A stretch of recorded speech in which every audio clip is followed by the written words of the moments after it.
all agree that we need intelligence-led security. And we need it fast. Probably like yesterday. But how we get it requires a sophisticated process from highly talented teams. With the world changing so fast, intelligence must also be fresh. We are now going to hear from Recorded Future, a company that has more up-to-the-minute threat intelligence data than anyone in the world. I'm really pleased to introduce from Recorded Future, EMEA Sales Director Magnus and Sales Engineer Mikael. Hello everybody at the Thinking Conference. My name is Magnus Lundgren. I'm really pleased to be here and have the opportunity to speak to all the customers of LogPoint, partners, prospects, and LogPointians themselves. I come from a company called Recorded Future, and we provide security intelligence or threat intelligence. We are like LogPoint, coming from Scandinavia. I'm based in Gothenburg, Sweden, but our head office is in Boston, and we've grown tremendously with about 600 people today, providing security intelligence to over 1,000 customers. With me today, I also have Mikael Mörk, who's going to show you a live demo here of what we do in Recorded Future and how that works inside LogPoint. So this slide says intelligence-led security. What is that all about? So the big thing here is, in today's rapidly changing and stealthy threat environment, knowing what's happening inside your organization is not enough. And what do we mean by this? Threat intelligence is a really advanced, or security intelligence, really advanced word. But if you think about it, everything you do today to reduce your own risk in your home or when you go out, you're actually having intelligence from the outside. You read in the newspaper what's going on, you hear from others. So in order to reduce your own risk, you have to understand what's going on outside. And that is exactly what we do at Recorded Future, to get that intelligence in the IT space into IT organizations. 2 slides on how this actually works. We collect more information than anybody out there what's relevant in the cyber world. So we have computers that scan relevant information for threat intelligence. We scan over 1 million open source pages, and this is done by machines with 2,000 servers just on the collection piece. But that's not all. We also are collecting a lot of high valuable data inside closed forums, hacker forums. As you can see in the top left there, we have 1,500 hackers forums we are part of. And we have people who get vetted to get inside these kind of forums. We claim to be in all Russian forums of high value. And when these people are inside, we are then secretly copying these forums into Recorded Future in real time. We also scan threat feeds, page sites where a lot of information is published, GitHub. We take in vulnerability databases, malware blogs, and also we have a lot of partnerships with other providers who give us technical indicators like Shodan and NetFlow data and others, right? And plus we also have a deep knowledge of languages within Recorded Future. So that's where we actually get our data from. And if we see what the secret source of Recorded Future is, one is this collection. We claim to have more collection of threat intelligence data than anybody else. But that's just a set of data here coming in from the left. What we then also do is we do this in real time, and that's the second sort of unique thing. If someone published something on a Russian forum, or someone published something on a tweet or a malware blog, that's available inside Recorded Future within 5 minutes. And the third very important step here is what we call the security intelligence graph. This is really the brain or engine behind Recorded Future, where we take all this unstructured data, structure it up over our 10 years of experience in natural language processing. We do it in the original language. We have taught the computers to understand Russian slang in forums, and then or Chinese or Persian, or how technical data is done from different vendors. Pulling that in, analyzing it, and then delivering that into a technical system like LogPoint downstream. So all this huge amount of unstructured data, analyzing it, constructing it for a machine to read. So this is really empowering those downstream systems. Now, I was going to take a very clear example what this actually means inside LogPoint. So let's see here. Here's a LogPoint screen. I'm sure you all recognize it. And you're pulling in network logs, maybe from your firewalls, from application logs, whatever. Your sort of internal data. Looking inside your house as such, or whatever you say, what's going on. You try to understand if, how different parameters are working, or different IP calls, etc. And in this case here, we have an IP coming in. Someone is doing a request to this IP. Is that good? Is that bad? Does it matter? Who knows? If we then take that intelligence from Recorded Future into LogPoint as well, and you see this is exactly the same IP numbers, we say in that number 97, that this is 97 out of 100, how malicious, how bad this IP is. So if you have someone from your internal system, and you can see the LogPoint having a call out to this to this IP address, something needs to be done. So we are enabling the security operations staff to quickly action on this. And this is just an IP and a risk score, but the magic here is that we give you the full context. This is from all the collection what we've done. Why is this so bad? Well, if you're looking at the triggered risk rules here we have, is currently a command and control server. So if you have a connection to this, something is really bad is going on, you need to investigate. It's also been linked to an APT group. And if you go further down, we actually have TTPs here, or MITRE attack vectors. It's saying there, and also it's been linked to PlugX. So we actually know which kind of malware has been deployed. And all this data you see in this card in Recorded Future is exactly the same data that's accessible inside LogPoint.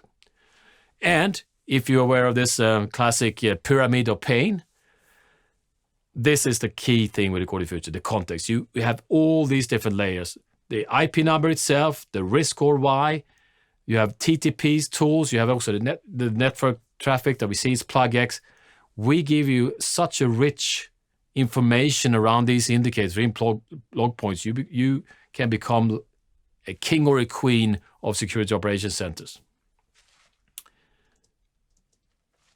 Just to summarize up this use case with SecOps, so you take the internal data and have our intelligence externally, and inside LogPoint you'll be able to do three things.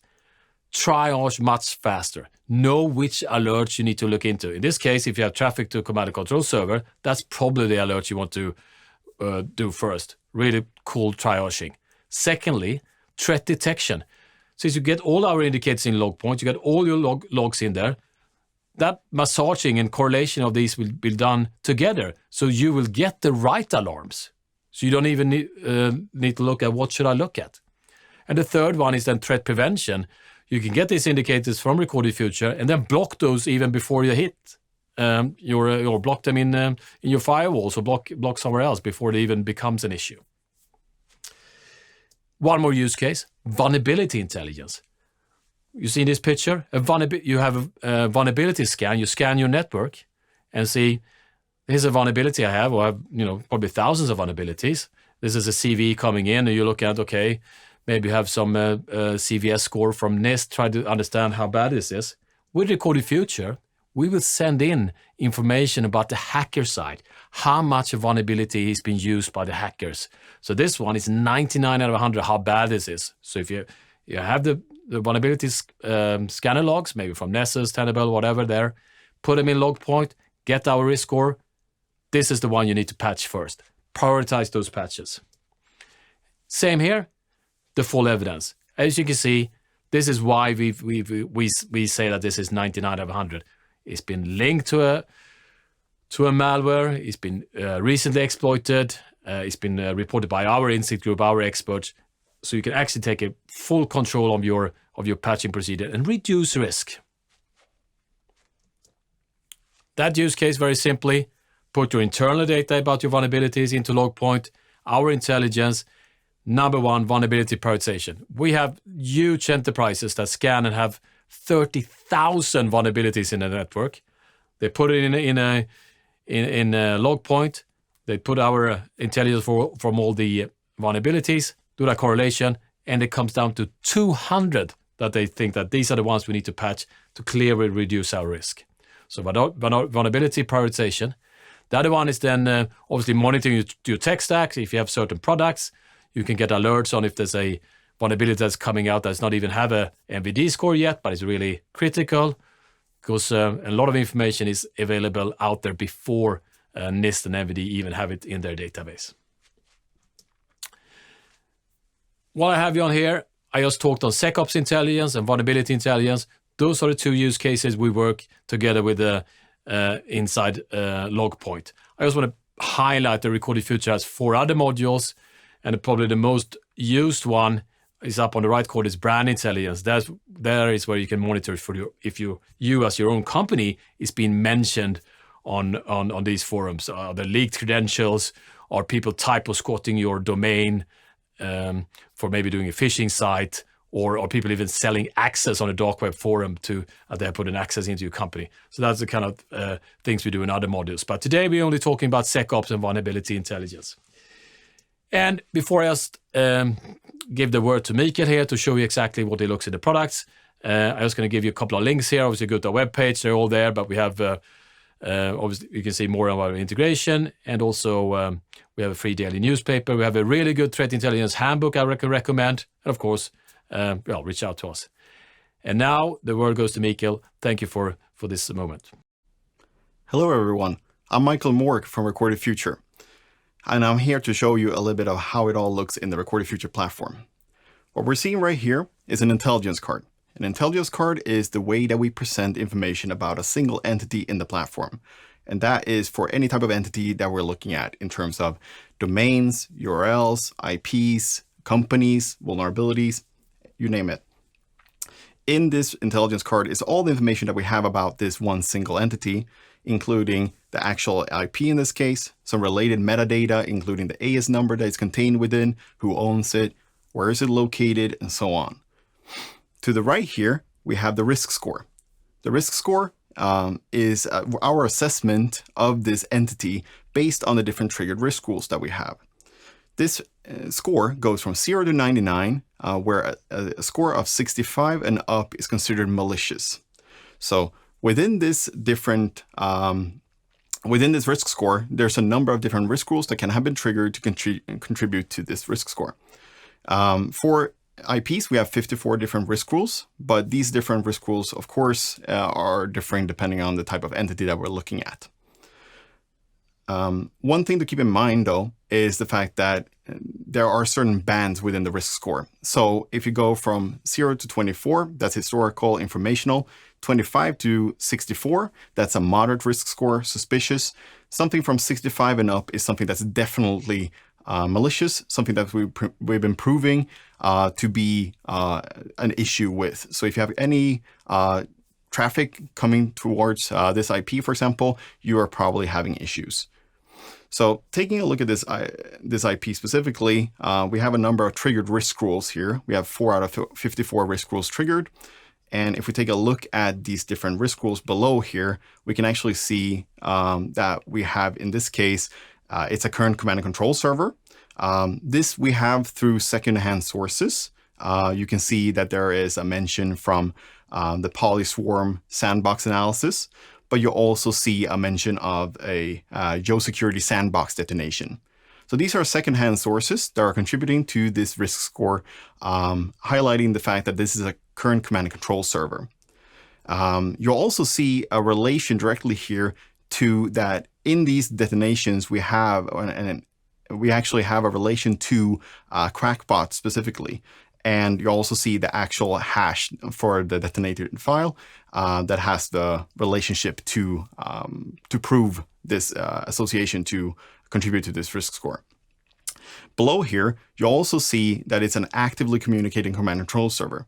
And that comes from, like Magnus mentioned before, we have a massive collection of information, but we also purchase a lot of information, including NetFlow data, passive DNS data. and perform our own network traffic analysis on this. And in this case, we can see that the traffic analysis shows that the traffic pattern is corresponding with the malware family Quackbot. So in this case, we have quite strong reasons to understand that this is, in fact, a command and control server. If you have any communications internally to this IP, it's definitely something to look into. If we scroll down a little bit, we can see the verified relationship section, also known as links. And in here, as we saw before, we had connections to the malware Quackbot, and thereby we can simply click on Quackbot right here to see more about that malware directly in the user interface. So taking a look here, we see an intelligence card for Quackbot. With that, we actually get all the information that we saw recently on the IP intelligence card. But we also see that there is no risk score here because all malware is inherently malicious. So there's no necessity to actually make an assessment of this, but rather the ways that you get in. So for here, you can actually see the links as well, the link section here showing the different verified relationships with different IPs, with other malware, with infrastructure and so on. So it's a little bit hard here to see exactly the IP that we just showed in the previous section because there's quite a lot of IPs showing up in this verified relationship section. But as part of this, you can of course dive into the underlying data and see the actual malware detonations in Joe's sandbox, along with the network traffic analysis that we performed to actually make this analysis on your own and hopefully come to the same conclusions. We provide you with a summary of a situation regarding a certain entity, but we always provide you with the underlying information, allowing you to make those analysis yourself and come to the same conclusion. Along with the verified relationships, we also have the Insight Group research. This is our internal analyst team consisting of 50 people coming from various senior analyst backgrounds within 3 or 4 letter agencies. And with this, we have these write-ups on the malware, complete breakdown of the infrastructure, various instances that we've encountered of this malware, other related malware, and CVEs that are related to this. Along with this, we also have these deep dives in PDF format. So of course you can download that and read up on more about the information. We also have these JAR rules, snort rules, hunting packages to find the instances of this malware in your own network and on your own instances. Moving on to the LogPoint platform, we can ingest all the data available in the Recorded Future platform into your existing workflow. So it allows you to correlate with the existing logs that you have, be it proxy logs, firewall logs, any type of logs that you have with information correlating with the different types of entities available in the Recorded Future platform. So with this, you can perform searches within your existing log data, mapping that out against the actual information from Recorded Future and filtering based on the different score levels on the risk score that we talked about previously. So in this case, I have searched for instances in our logs where we've shown up with a risk score of 90 and above. And looking into the results here, we can actually see that we have the evidence available right here. We have the judgment that this is a current command and control server. Mind you that this is not the same IP that we just saw in the intelligence card previously. Therefore, the results will be slightly different, but we have the same type of information available in LogPoint as we have within Recorded Future. And all the information that goes into here for correlation is of risk score 65 and up. Of course, you can make lookups as well of these different IPs by doing a drill forward within the LogPoint platform. And what we see here is essentially the same information that we saw in the intelligence card previously. So we see the actual risk score, we see the triggered risk rules, we see the criticality label available also here in the LogPoint platform, along with a lot of other references and actual triggered risk rules. So you have the ability to actually perform the same research within the LogPoint platform as you would in the intelligence cards within the Recorded Future platform. So essentially, with this information available here, you don't necessarily need access to the Recorded Future platform, at least not for everyone, but you can actually see all the information available directly in the LogPoint platform. In this case, actually seeing the connection to the Emotet malware, in this case, through the C2 server judgment of this IP. And of course, you're not limited to only being able to search among the information available in the Recorded Future platform made available in LogPoint. You can actually put this together in the different dashboards available in LogPoint. And you can make this really, really beautiful and quite easy with the dashboard wizard creator. So here you can see that we essentially included all the information that we've seen in our triggered risk rules made available with available data and mapped out in different use cases that make sense for you to follow. Diving back into the platform, we can actually see that we have a linkage directly into Recorded Future. So if you want to see the intelligence card directly in the Recorded Future platform, you can simply click that to see the intelligence card right away again. Moving on to the vulnerability use case, what we're seeing here is the vulnerability risk threat view, or dashboard, if you will. And this is essentially a breakdown of all the vulnerabilities targeting a current client's tech stack. And the way that we do this is that we ask our client to put into our system a list of all their software and hardware that they would like to monitor for. And that's called a tech stack watch list. And this can include pretty much anything in terms of software and hardware, including more, let's say, hard to find items like telecos, different routers and whatnot. But once you put in this tech stack watch list into the system, it allows you to actually monitor for the different vulnerabilities that are coming up regarding this. And that is going from the new and critical pre-MVD type of vulnerabilities, going down the weaponization chain, if you will, to the right here, going down to actually being linked to malware active in the wild. What we see here then is that if we take a look at the new critical or pre-MVD, that could be vulnerabilities that might not even have an MVD summary out yet, as in the NIST has not yet made a summary on this. There's no CVSS score and would probably not even be noticed in a regular vulnerability scan. But what we do is that we actually look out for how these different vulnerabilities are being used in reality, in the different forms of exploit kits, in the different forms of bragging on forums, proof of concept code being available and whatnot. Taking a look into one of these vulnerabilities, in this case, it's actually one of those vulnerabilities that you might have encountered before. It's from the recent Exchange vulnerability set made public by Hafnium, or through the disclosure of Hafnium. And what we're seeing here is essentially an intelligence card, just like we saw with the IPs before. But for here, it's a vulnerability, right? So you have the CVE, the actual CVE code. You have some metadata regarding this vulnerability, and of course, the risk score. And again, we made the same assessment based out of risk rules, but you can see here that it's a couple of fewer risk rules than what we saw for the IPs. And among these, you can see here that it's exploited in the wild by recently active malware. We actually have proof that this vulnerability has been exploited and is used in used in active malware in the wild. Alongside this, we also have these full write-ups made available by the Insight Group team to let you know exactly what's going on regarding this vulnerability. But of course, we're also including the MVD summary if it's available. So you have this one single pane of glass with all the information available regarding these vulnerabilities to make sure that you have all you need to make these assessments.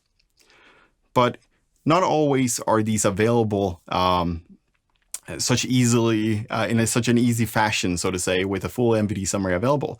If we take a look at the 2021 3657, which is a recent Apple 0-day vulnerability, affecting Mac OS, iOS, iPad OS, then we can see here, I mean, of course, we have the risk score assessment, we have the relationship to an actual malware here. We have no necessarily any specific proof that this is part of a Slayer malware, but we have reports that it is. And that's why it's triggering up on such a high level.